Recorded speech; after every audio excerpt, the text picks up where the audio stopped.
Good afternoon, everybody. This is Holloway with the National Weather Service for Alaska weather on this Thanksgiving Day, November 26, 2020. We have a couple options for you to further refine your weather search or look into the watch warnings and advisories that might be out for your area. A 1-800 number gets you through a menu system that again will eventually take you to your area of concern. And there's a webpage, weather.gov/Alaska, and again, it's designed to help you further refine your weather search. Lastly, if you have any questions, comments, or concerns, please email us at the email listed at the bottom of the page.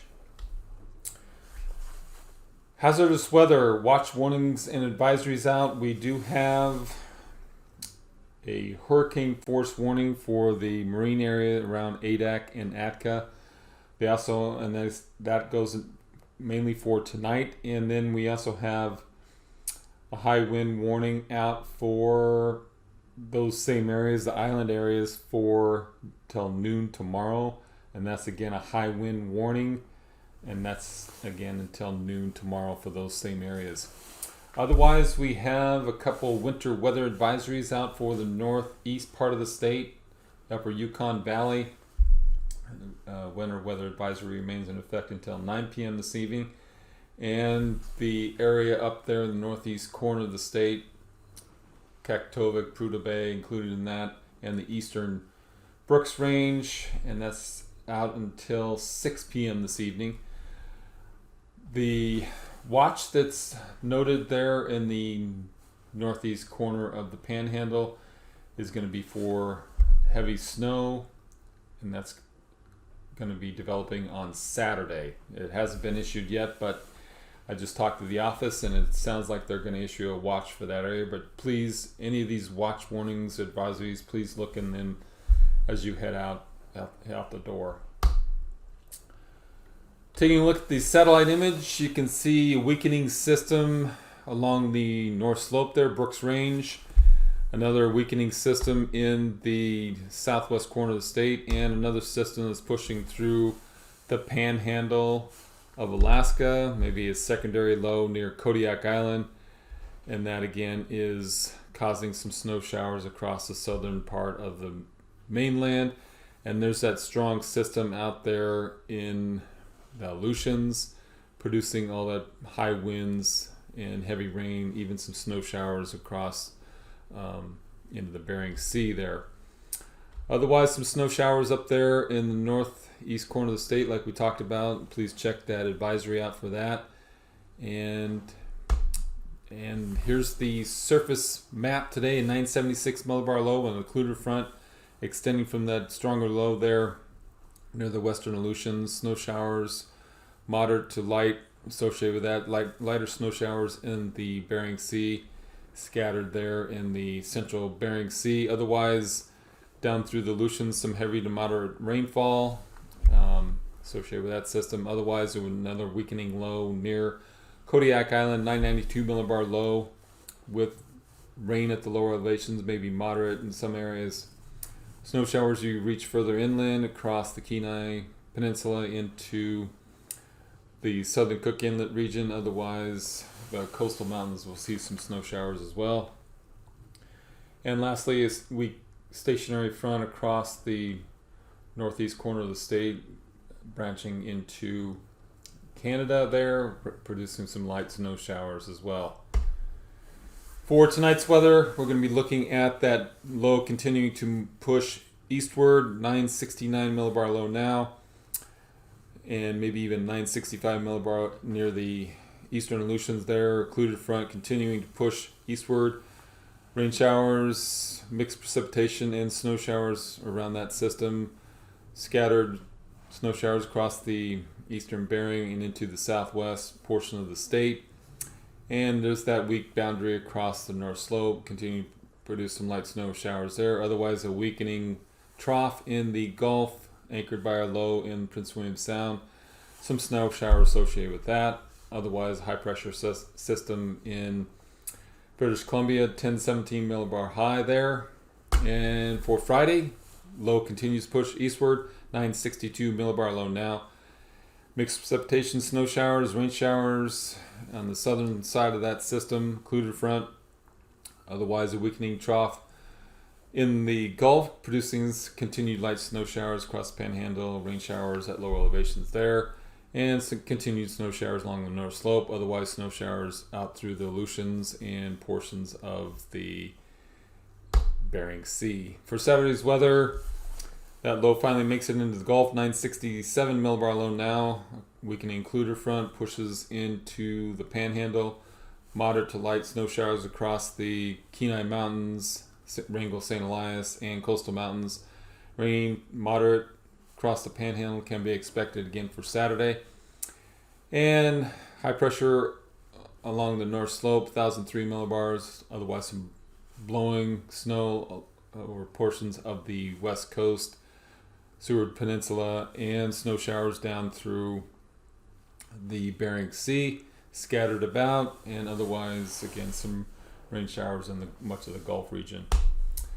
For low temperatures on Friday, Kaktovik 0, Prudhoe Bay 0, Ukqiavik 4, Point Hope 19, Fort Yukon -1, Eagle 0, Northway -13, -1 at Fairbanks, and then teens and maybe even 20s as you get down to the southwest coast, 20s and 30s down through the Alaska Peninsula into the Aleutians, with Shimia 33, Savunga 27, 28 at Kodiak, and 25 in Anchorage, 37 Kodiak, Yakutat 33, 31 in Haines, 31 in Juneau, 34 in Ketchikan. High temperatures for Friday afternoon. Let's start from the top. Kaktovik 7, Ukqiavik 9, 26 at Point Hope, 6 at Arctic Village, 4 at Fort Yukon, 10 at Eagle, 5 in Bettles, 12 in Galena, 9 in Tanana, 7 in Fairbanks, -1 in Northway, and then 22 in Talkeetna, 10 in McGrath, 20s down through the southwest with Bethel 25, 30s and 40s down through the Alaska Peninsula into the Aleutians, with Cold Bay 41, Dutch Harbor 43, Kodiak 38, and then 35 at Yakutat, 33 in Haines, 34 in Juneau, 37 in Ketchikan, 37 in Sitka, and let's jump back out to the west coast in Nome 27, Savunga 32, Shimia 37, I'm sorry. And then as we get into Saturday, we should see by Saturday morning -1 at Kaktovik, -2 in Prudhoe Bay, Ukqiavik 0, Point Hope 9, Arctic Village 9, -7 in Fort Yukon, -4 in Eagle, -13 in Bettles, -3 in Fairbanks, -21 looks like the cool spot, with Northway at -21. And then as we push over to the western side of this mainland, -9 in Galena, -3 in McGrath, 12 in Lime Village, and then 16 in Bethel, 23 at Dillingham, 25 at King Salmon, 30s down through the Alaska Peninsula into the Aleutians, 35 in Kodiak, 37 in Cordova, 26 in Haines, Yakutat 34, 29 in Juneau, 35 in Ketchikan, and 37 in Sitka. As we jump back down to the southwest, looks like teens, maybe even 20s as you get down to the southwest coast. Bethel 16, and then Nome at 8. Lastly, Friday, let's start from the top. Kaktovik 7, 6 in Prudhoe Bay, 9 in Ukqiavik, Point Hope 26, 6 in Arctic Village, 4 in Fort Yukon, 10 in Eagle, 7 in Fairbanks, 9 in Tanana, 12 in Galena,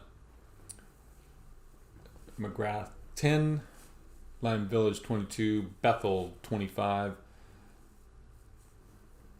Dillingham 32, King Salmon 33, 40s down through the Alaska Peninsula, 30s down through the Aleutians, with Dutch Harbor 43, Cold Bay 41, Savunga 32, 27 in Nome, 38 in Cordova, 26 in Anchorage,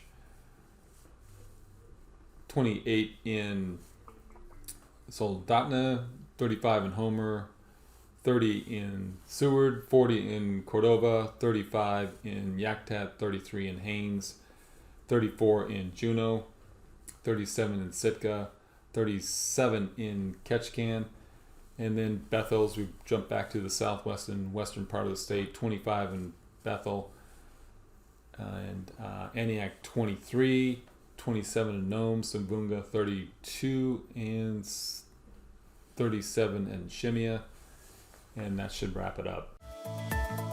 And now, aviation weather around Alaska. Let's take a look at the flying weather for Friday morning. We'll be dealing with a couple lingering systems, one across the North Slope, southwest, and into the Gulf region. As we watch another system coming across the Aleutians into the Gulf over the next 2 days, but otherwise IFR conditions across the Brooks Range, across the southwest, and portions of the North Gulf and south central region. Otherwise IFR conditions over the eastern Aleutians, central and eastern Aleutians, and some marginal conditions across much of the Bering. For Friday afternoon, continued IFR conditions along the North Slope, portions of south central Copper River Basin, and IFR conditions across the eastern Aleutians, Alaska Peninsula, and into the Bristol Bay region, again with that system that comes across there over the next 2 days. Otherwise, marginal conditions across portions of the Gulf and Bering Sea. For Saturday morning, looking at IFR conditions across the North Slope, and that system finally makes it in the Gulf with IFR conditions across much of the Gulf region into the southern end of the Alaska Range and portions of the Alaska Peninsula into Bristol Bay, and marginal conditions through much of the Bering Sea and the Panhandle. For Saturday afternoon, IFR conditions, especially along the North Slope, that system finally makes it into the Panhandle, IFR conditions there and along the North Gulf, and marginal conditions show up across much of the south central region, Copper River Basin, down through Bristol Bay, Alaska Peninsula, with some continued IFR conditions in the Bristol Bay region, otherwise opening areas of VFR conditions across portions of the Bering Sea. Past conditions on Friday: Anaktuvik IFR, Adigan IFR, Lake Clark Merrill marginal with IFR conditions on the east entrance, rainy marginal conditions there, windy marginal, decreasing to IFR conditions. Same for Isabel. Mentasta VFR conditions, should be pretty good flying conditions out there. Tanita marginal with IFR conditions on the east entrance. Portage IFR improving to marginal during the day. And Chilkoot marginal improving to VFR conditions, but again watch for IFR conditions showing up by Saturday. And freezing levels Friday morning, have to go to the southern end of the mainland to find the surface freezing level, and that cuts across the Panhandle and into the northern Bering. Have to go all the way out into the Pacific to find elevated freezing levels between 2,000 and 4,000 feet.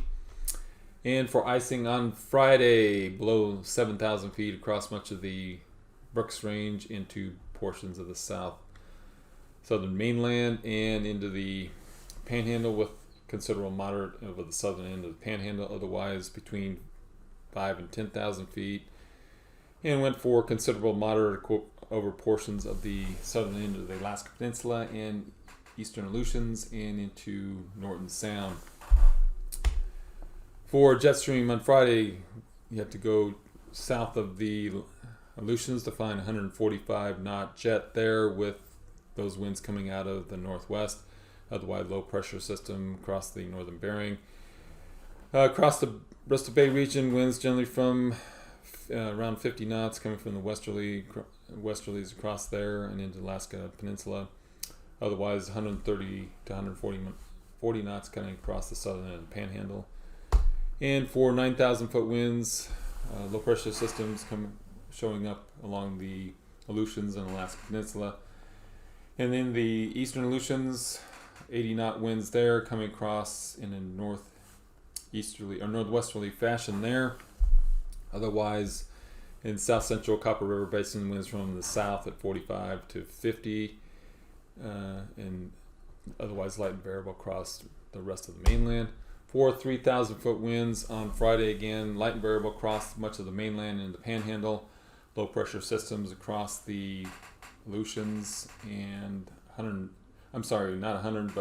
85 knots in northwesterly fashion coming across the central and eastern Aleutians there, something to watch out for. And then as you get into the Alaska Peninsula, winds generally from the south at 45, maybe even 50 knots there. Turbulence for Friday, below 6,000 feet in portions in the southeast interior Copper River Basin with considerable moderate possibilities there, and below 3,000 foot across much of the Aleutians with isolated severe in those regions. Hey there, my little moon pies. Trace here with the lowdown on lunar locks. This week we get to the second to last full moon of 2020, aka the Beaver Moon, because this is when our buck-toothed friends start prepping for winter. The full moon is a beautiful thing, but have you ever stopped to think about what it is that you're looking at? On the surface of the moon are these light and dark spots called mare, Latin for sea. They were erroneously thought to be oceans by early astronomers.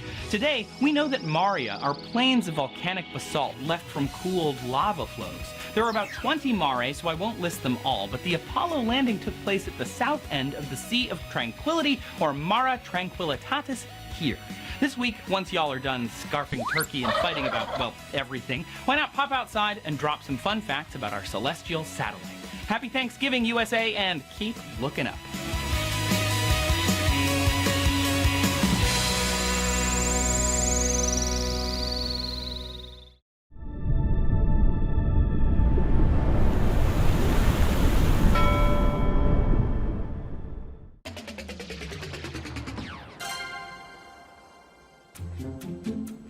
The beluga whale, also known as the white whale, lives in large groups and are unusual among whales. They have no dorsal fin, large bulbous heads, and they can actually swim backwards. To feed, they produce sound to find and hunt fish and invertebrates, and they use sound to communicate. They're also known as the canaries of the sea because they make such a diversity of noises. They make chirps and whistles and gurgles and trumpeting sounds. They just make all kinds of sounds. In the U.S., beluga whales live in the cold waters of Alaska, and there are 5 separate populations. Of those 5, the Cook Inlet population is the smallest, and has declined by about 75%. Subsistence hunting may have contributed to this initial population drop, but this practice was regulated starting in 1999, with the last hunt in 2005. Still, the beluga population here has yet to recover. We listed Cook Inlet beluga whales as an endangered species under the Endangered Species Act in 2008, and we had hoped that the population would start recovering, but we are still seeing a continued decline. And these beluga whales are only found in Cook Inlet, and so if they go extinct, we don't think any other belugas will come back and populate this area. These whales spend most of their summer near Anchorage, Alaska's largest city, where threats to belugas are on the rise as the city grows. These may include diminishing food, habitat loss or destruction, pollution, toxins, and human-caused noise which hampers their ability to feed and communicate. Researchers are trying to understand which of these threats may be impacting them most, but Cook Inlet is a tough place to work. It's really hostile for research. We have the strong tides, which makes it challenging for human safety, and we can't see through the water. It is very muddy, so we're pretty much limited to the part of the animal that breaks the surface of the water. And as a result, we have limited information about the specific population dynamics of Cook Inlet beluga whales. Up until recently, information has mainly come from annual aerial surveys from aircraft, and boat or shore-based photo identification surveys that use unique markings to tell animals apart. Scientists also use passive acoustics to listen for belugas, but none of these methods can detect much information about their health, So it's really been a game changer with the whole species in the spotlight designation. We've gotten more resources within our agency. For instance, we're able to use a drone to collect some aerial imagery of belugas in the wild, and we're hoping to learn some information about the age classes, information about the health status. And probably the most important bit of information that we'll get out of that is we'll be able to identify the new calves. And we're hoping if we keep doing this every year, we'll be able to get an estimate of calf production every year that will tell us something about how well the population's doing. We are also expanding upon our biopsy studies, hopefully to give us some information about sex, the individual's reproductive status, some genetic information, some contaminant loads. Public and private partners are contributing as well. Some are looking at toxin levels in the whale's prey, while others are analyzing beluga teeth to learn about their age and past diet. Others monitor water quality and how belugas react to boats, and more check to see if their behavior changes with increased background noise. All of these findings will go toward developing effective recovery strategies for this population. As for what you can do, if you're out boating, give belugas space. Don't drive right up next to them. Stay about 100 yards away. If you're flying over them, just remember that you're putting noise into the water as well, and so stay at least 1,500 feet above them. Report a stranded beluga whale as soon as possible, and that's if they're dead stranded or live stranded. The amount of information that we can learn from these animals by responding to a stranding is monumental, and it will help our efforts to recover them. Together we can help beluga whales thrive in the dynamic waters of Cook Inlet. With continued research and good stewardship, we hope to see this population grow in the years to come.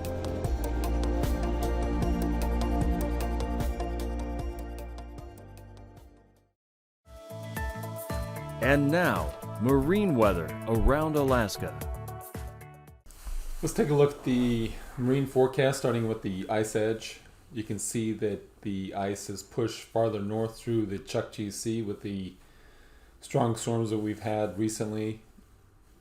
Of positive note is the ice building in along the northwest coast and in Kotzebue Sound, as well as Norton Sound, and down through portions of the southwest coast as well, even in the Cook Inlet.